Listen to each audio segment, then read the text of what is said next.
Hey everyone, welcome back to Immediate Movie Reactions. I'm here after watching Disclosure Day, the new Steven Spielberg movie.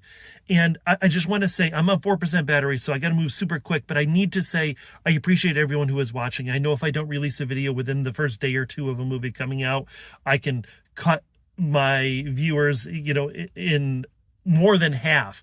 And I'm not talking the fake numbers that show up in the thumbnail that YouTube creates. This is really, when you look at the metrics behind the videos and they see, I can see that people are watching and people are clicking through, and maybe sometimes they go to the end of the video, they just look at the rating, or maybe they just watch the beginning to see how I feel about it early. Whatever, I appreciate all of that. So I do. Anyone who is currently watching, anyone who's watching this, I appreciate you. So this movie, Steven Spielberg, another alien movie, right?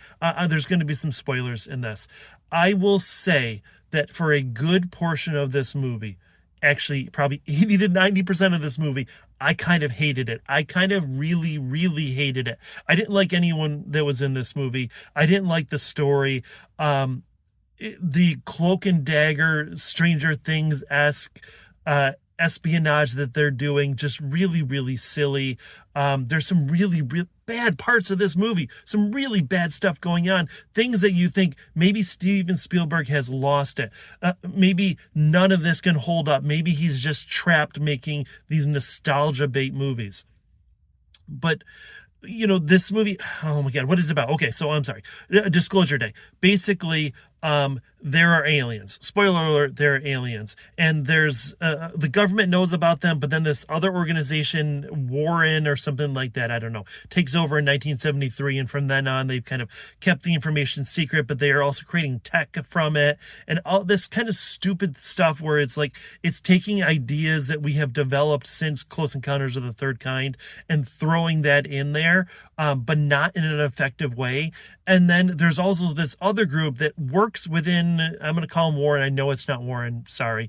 Within Warren, that breaks out because they know the aliens are actually kind of good because empathy is their main trait and something. And it's Steven Spielberg, right? So they're not super creative aliens. They got the little green guys and they got the big gray guys.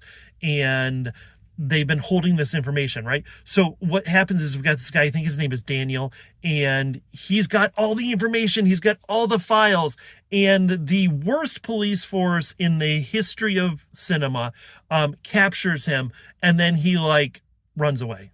And he just gets away. And that's the way this whole freaking movie plays out, right?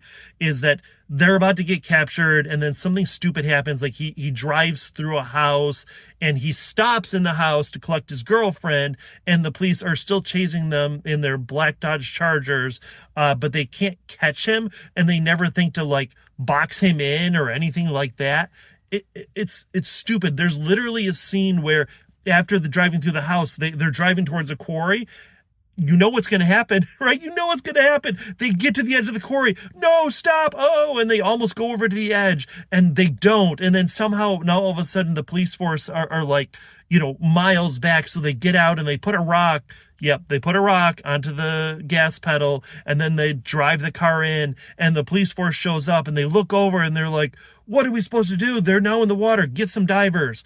And the Daniel and his girlfriend, whose name I do not know, but she is a lady from Bad Sisters, which is on Apple TV, which is actually not a bad show. The first season was great. The second season was kind of stupid. But anyways, they are 5 feet away behind a rock. It's just really, really stupid. So there's just so much of this going on that I'm feeling angry and frustrated. And I'm thinking, I need to just leave this movie because it goes on forever. And then Emily Blunt, this cardinal, comes in and gives her powers.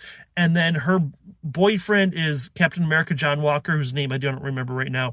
But anyway, they go on the run and then they have to get away from the bad guys, but then they keep going to the bad guys. And then she gets this Evelyn from Everything Everywhere All at Once. I know I said I wasn't going to keep bringing that movie up, but that's what happened. She gets this power where she can look at people and give them their heart's desire, and then they just let her go and all this other stupid shit. Just so much stupid stuff is happening.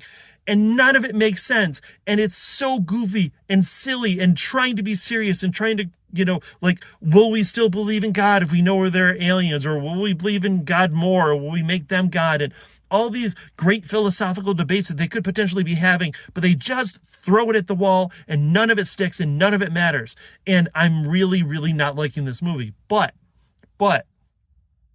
here's what happens. There's a point in this movie where we're getting to the actual freaking disclosure day portion of the movie. Even though Emily Blunt works for a news agency, and they could have released all of this information at any point, right? They keep saying the truth is out there. We need to get the truth out there, but they don't do anything to get the truth out there. They never do anything until the end of the movie. And then disclosure day happens. And then there was something magical. There was something cool. There was something interesting. The last 15 to 20 minutes of this movie, I think, are really special and really, really good. But the other 3 hours or however freaking long this movie is, because it feels like it's forever. It feels like the aliens came from Alpha Centauri and we were there that whole travel time. It feels like it takes forever to get to these last 20 minutes. And I know this is going to be someone's favorite movie. They're going to love this movie, and good. I am really, really glad for them. I think it's almost worth it for those last few minutes because they are so effective. The music, I have to say, the music was so cheesy. It was so 1980s. It was so behind on the times. They try and throw terms of AI and generation and all that sort of thing in there just to kind of make it a little more modern, but it's like an old dude trying to be hip and cool. So there we are. Maybe that's me. I don't know. Anyway, I'm going to give the movie a 6. A 6. Yeah, a 6. Because even though I was so locked in for those last few minutes, everything else was just not good. I didn't like any of the people in this movie. I didn't overall like the story. They should have kind of rushed into disclosure day, and then we've got a movie. Then we've got something interesting. How is the world responding? Oh, and there's a war between US and Russia, and there's a gas crisis, and people are, stealing. Well, I guess maybe we're not too far from where we are now, unfortunately. But anyways, I'm not getting into any of that. It feels like a throwback movie that tries to be modern, but not effectively. I got to give it a 6, even though it could have been more. It just wasn't. There we are. I appreciate you all. I can't believe I went so long. Like, share, subscribe. I'll see you all after the next movie.